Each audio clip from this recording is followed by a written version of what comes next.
ओम गंगणपते नमः। नमस्कार, मैं आपका मित्र पंडित लोकेश कहतोड़ी आप सभी का हार्दिक स्वागत करता हूं अपने यूट्यूब चैनल पर। क्या आप भी अक्सर अकेले रहना कुछ ज़्यादा ही पसंद करते हैं अथवा अब करने लगे हैं? क्या आपका काम आखिर में ही आकर बिगड़ता है? सब कुछ ठीक चल रहा है, फ्लो सही बना हुआ है, आखिर में आकर आपका काम या तो रुक जाता है या बिगड़ जाता है और ऐसी स्थिति हो जाती है ना आप बाहर निकल सकते हैं, ना आप और आगे बढ़ सकते हैं। क्या किसी की कही छोटी से छोटी बात आपको इतना परेशान करती है कि आप दिन भर उसी को सोचते रहते हैं? दिन भर आपके मन में ना चाहते हुए भी वही बातें रिपीट होती रहती हैं?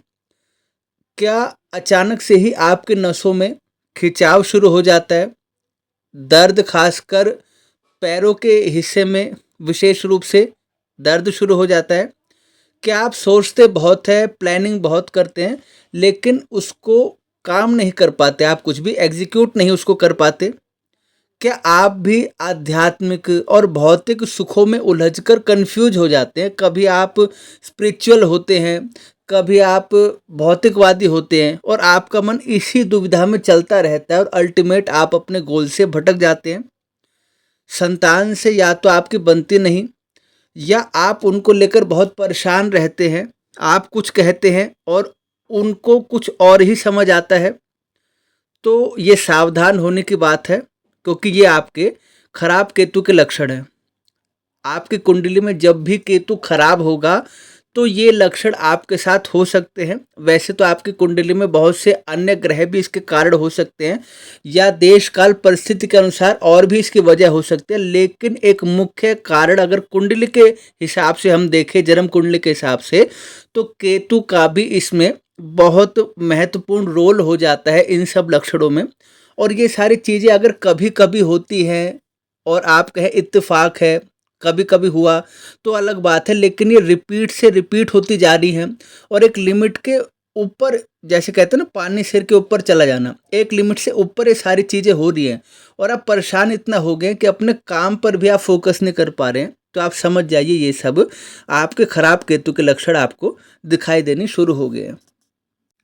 यदि किसी शुभ ग्रह का साथ या दृष्टि संबंध केतु को नहीं मिलता, लग्नेश भी आपके बलाबल से हीन है, श्रापित योग है, पितृदोष है, ये भी आपकी कुंडली में है और मार्केश ग्रह की दशा अंतर्दशा भी चल रही है अथवा ढैया साढ़े साथी भी आपकी चल रही है, तो ऐसी स्थिति में ये चीज़ें और भी खराब हो जाती हैं, क्योंकि सही की तरफ नहीं जाती, क्योंकि नेगेटिव चीज़ें ज़्यादा हावी हो जाती हैं।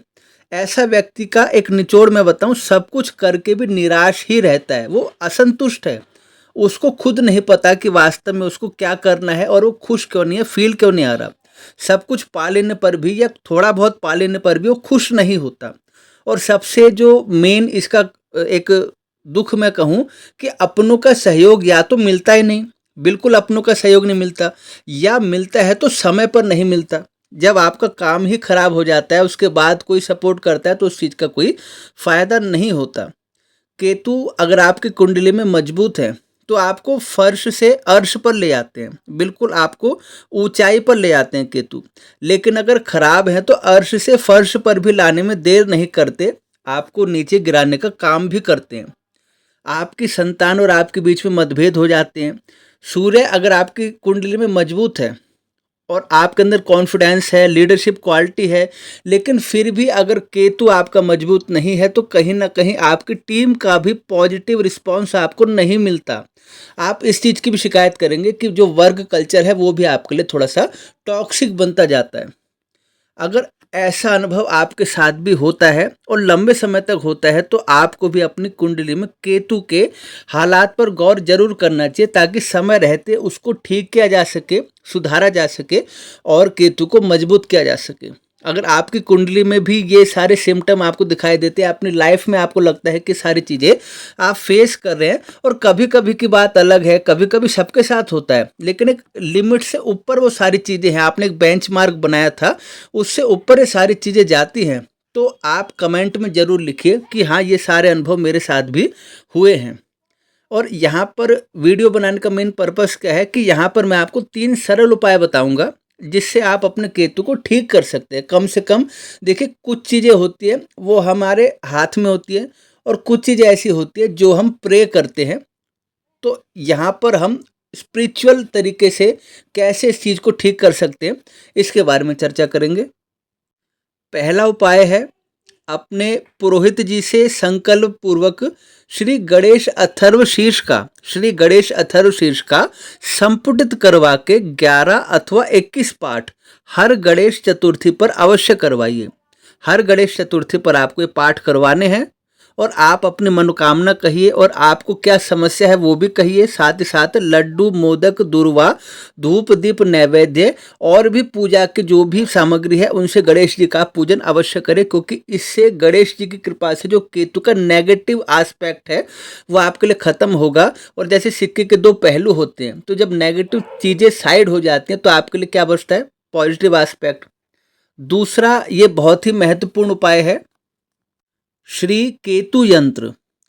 श्री केतु यंत्र ये आप विधि पूर्वक शनिवार के दिन, वैसे आप चाहें तो मंगलवार को भी कर सकते हैं, लेकिन मुख्यतः शनिवार के दिन आप घर में इसको स्थापित करवाएं और स्थापना करते समय इसका विधि पूर्वक पूजन आप अपने पुरोहित जी से अवश्य करवा लीजिए। इसको मतलब जैसे आप भगवान की प्रतिमा स्थापित करते हैं उसी प्रकार आप पूजन करवा लीजिए और स्वयं भी नियमित रूप से प्रतिदिन इस यंत्र का पूजन करते रहें। और बेहतर होगा कि केतु शांति भी साथ में आप करवा लीजिए। और कम से कम देखिए 6 महीने से 1 साल तक नियमित रूप से आपको क्या करना है, केतु देवता के मंत्र का जाप और जो ये यंत्र है इसका पूजन करना है। इससे क्या होगा, धीरे धीरे आप देखेंगे कि जहाँ पर आपको उलझने आती थी वहाँ पर आपको खुद ही एक नहीं 4-4 रास्ते उस दुविधा से निकलने के मिलते हैं। जहाँ लोग आपकी बात को सुनकर या तो उल्टा जवाब देते थे या आपकी बात को कहते थे कि हमसे ऐसा तो कहा ही नहीं और आपको ये झूठा ठहराते थे, वहाँ पर वो आपकी गवाही खुद देंगे कि नहीं, इनकी ये बात सही है। और जहाँ पर आपको लगता था कि आपका काम बड़ी परेशानी के साथ हो रहा है, वहाँ पर बहुत आसानी से काम होने लग जाएगा। पूजा पाठ और भक्ति भाव में आपका मन लगेगा। साथ ही साथ जो सांसारिक जो आपकी जिम्मेदारी है वो सारी चीज़ें भी आप अच्छी प्रकार से करना शुरू कर लेंगे। इसके लिए बहुत ज़रूरी है केतु यंत्र को विधिपूर्वक घर में स्थापित करना। और आप अगर केतु यंत्र चाहते हैं तो आप नीचे टैग प्रोडक्ट की मदद से उसको खरीद भी सकते हैं, अन्यथा आप जहाँ से आपको उपलब्ध हो वहाँ से ले सकते हैं। और तीसरा जो इसका उपाय है, घर में चंद्रमा को स्थापित करें। चंद्रमा को स्थापित करने का मतलब क्या है, कोई ऐसा शुभ काम करना जिससे आपकी कुंडली में चंद्रदेव प्रसन्न हो जाएं। स्थापित करने का मतलब है उनकी जो शुभ दृष्टि है, शुभ वास है वो आपके घर में हो, क्योंकि वास्तु के मुताबिक दिक्पाल है, लोकपाल है, ग्रह नक्षत्र है, इन सब का प्रभाव आपके ऊपर होता है। तो आपको क्या शुभ काम करने, कुछ उदाहरण देता हूँ आपको। जैसे माता की सेवा करना, माँ भगवती का पूजन करना, उनके निमित्त कथा कीर्तन करना, माँ भगवती के मंदिर में दर्शन के लिए जाना, शिव पूजन घर में करवाना, जल का दान करना और सबसे महत्वपूर्ण अतिथि का सत्कार करना। ये सारी चीज़ें हैं जिनसे आप अपने चंद्रमा को प्रसन्न कर सकते हैं, मजबूत कर सकते हैं। ये कुछ छोटी छोटी बातें हैं। तो कोई भी उपाय, ये जो 3 उपाय कहे गए हैं, सच्ची श्रद्धा और ईश्वर में आस्था रखकर नित्य किया जाए। इससे क्या होता है कि कोई चीज़ हम ऐसे करते हैं कि किसी ने हमें एक भार पकड़ा दिया और ज़बरदस्ती हमसे वो करवा रहा है, वो चीज़ फलीभूत नहीं होती। हम अपनी मर्जी से, अपनी सहमति से, श्रद्धा पूर्वक भगवान में आस्था रखकर नित्य जो भी उपाय करते हैं तो कुंडली में कैसी भी अशुभ अवस्था क्यों ना हो अवश्य ही दूर होती है। और केतु ग्रह के शुभ होते ही आपको क्या फ़ायदा मिलता है, संतान सुख की प्राप्ति, जिनके संतान सुख में दिक्कत आ रही है, कारोबार में सफलता, आपको गुरु मंत्र प्राप्त हुआ है। पहली बात तो गुरु मंत्र प्राप्त होता है आपको और फिर उस मंत्र की सिद्धि आपको मिलती है, यानी आपके जीवन में शांति और प्रसन्नता आती है। आपके मित्रों से लाभ, जहाँ पहले आपके मित्र आपका फ़ायदा उठाते थे और आपको परेशान करने का काम करते थे, वहीं वो अपनी मित्रता अब निभाने का काम करेंगे। मान सम्मान की प्राप्ति, दुर्घटना से बचाव, कर्ज तथा रोग मुक्ति, ये सब बहुत सी सकारात्मक चीजें आपके साथ होने लगती है अगर आपकी कुंडली में केतु प्रसन्न है। वैसे तो नवग्रहों का पूरा पूरा प्रभाव आपके ऊपर पड़ता है, लेकिन आज हम केतु के एक छोटे से प्रभाव की चर्चा कर रहे हैं, क्योंकि विस्तृत चर्चा अगर हम करने बैठेंगे तो एक बहुत लंबा विषय है। लेकिन अगर हम इसको थोड़ा सा समराइज करें तो केतु के शुभ होने का या अशुभ होने का क्या प्रभाव पड़ता है और कौन से 3 सरल उपाय से हम इनको ठीक कर सकते हैं, वो हमने डिस्कस किया। आशा करता हूँ आपको जानकारी पसंद आई। यदि चैनल पर नए हैं तो सब्सक्राइब करें और बेल आइकन प्रेस करें, ताकि भविष्य में भी सभी वीडियो की नोटिफिकेशन आपको प्राप्त हो सके। वीडियो को लाइक करें, शेयर करें, कमेंट करें।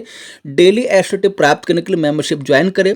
पुनः भेंट होगी नए विषय के साथ, तब तक के लिए आप सभी को जय श्री राम।